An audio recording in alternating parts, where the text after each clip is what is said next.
नाज़रीन, क्या आपने हालिया दिनों में एक नया फैशन नोट किया है? बाजारों में आ गई हैं वायरल कश्मीरी चूड़ियाँ, एक बहुत बड़ा फितना जिसके बारे में नबी करीम सल्लल्लाहु अलैहि वसल्लम की एक हदीस भी पूरी हो गई ऑलमोस्ट। नाज़रीन, बाजारों में, सोशल मीडिया पर और ईद की शॉपिंग में खास किस्म की चूड़ियाँ तेजी से फेमस हो रही हैं। इन्हें कश्मीरी चूड़ियाँ कहा जा रहा है और ख़ातीन इन्हें बड़ी तादाद में परचेज कर रही हैं। बज़ाहिर ये सिर्फ एक खूबसूरत ज्वेलरी लगती है, मगर इसमें एक ऐसी चीज़ है जिस पर बहुत कम लोग नोटिस कर रहे हैं, और वो है उन चूड़ियों में लगे हुए छोटे छोटे घुंघरू।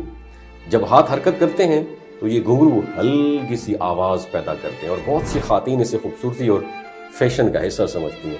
बट यहाँ पे एक सवाल पैदा होता है, क्या इस्लाम में ऐसी आवाज़ पैदा करने वाली जीनत के बारे में कोई गाइडेंस मौजूद है? नाज़रीन, इस्लाम ने औरत को ज़ेब व ज़ीनत की इजाज़त दी है, मगर उसके साथ कुछ हदूद भी मुकर्रर की हैं ताकि हया और वक़ार बरकरार रहे। कुरान पाक में सूरह नूर आयत नंबर 31 में अल्लाह ताला फरमाते हैं, और अपनी ज़ीनत को ज़ाहिर न करो।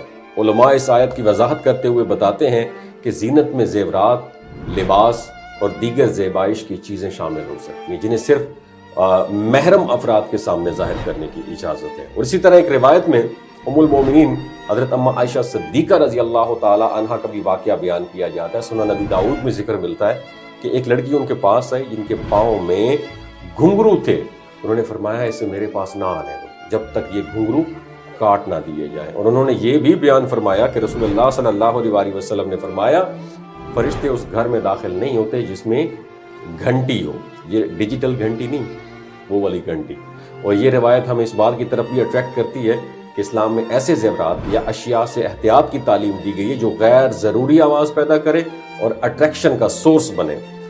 तो आजकल के दौर में फैशन बहुत तेज़ी से बदलता है। एक दिन कोई नई चीज़ ट्रेंड बनती है और दूसरे दिन पूरी दुनिया उसे अडॉप्ट करने लग जाती है। लेकिन एक मुसलमान होने के लिए ज़रूरी ये है कि वो हर फैशन को अडॉप्ट करने से पहले ये ज़रूर देखे कि उसका दीन उसके बारे में क्या रहनुमाई देता है। और ख़ास तौर पर ईद जैसी खुशियों के मौके पर यह देखना ज़रूरी है कि खुशी मनाना यकीनन सुन्नत है, खुद को संवारना भी अच्छी बात है, मगर असल खूबसूरती उस वक्त होती है जब ये सब कुछ हलाल और जायज़ हदूद के अंदर हो। क्योंकि फैशन वक्ती होता है, लेकिन दीन की तालीमात हमेशा के लिए होती हैं। इसलिए अगली बार जब कोई नया ट्रेंडिंग में हो तो ये ना सोचें कि लोग क्या कर रहे हैं, बल्कि एक लम्हा रुक कर ये भी सोचें अल्लाह हमसे क्या चाहता है। क्योंकि आखिरकार असल कामयाबी खूबसूरती में तो है नहीं, इस बात में है कि हमारी ज़िंदगी के हर फैसले में अल्लाह की रज़ा शामिल हो। कोई बात बुरी लगी हो, दस्तबस्ता मादरत का तलबगार हो, अल्लाह पाक आपको जहाँ भी रखे अपनी हिफ्ज़ व अमान में रखे। कि खुशी मनाना यकीनन सुन्नत है, खुद को संवारना भी अच्छी बात है,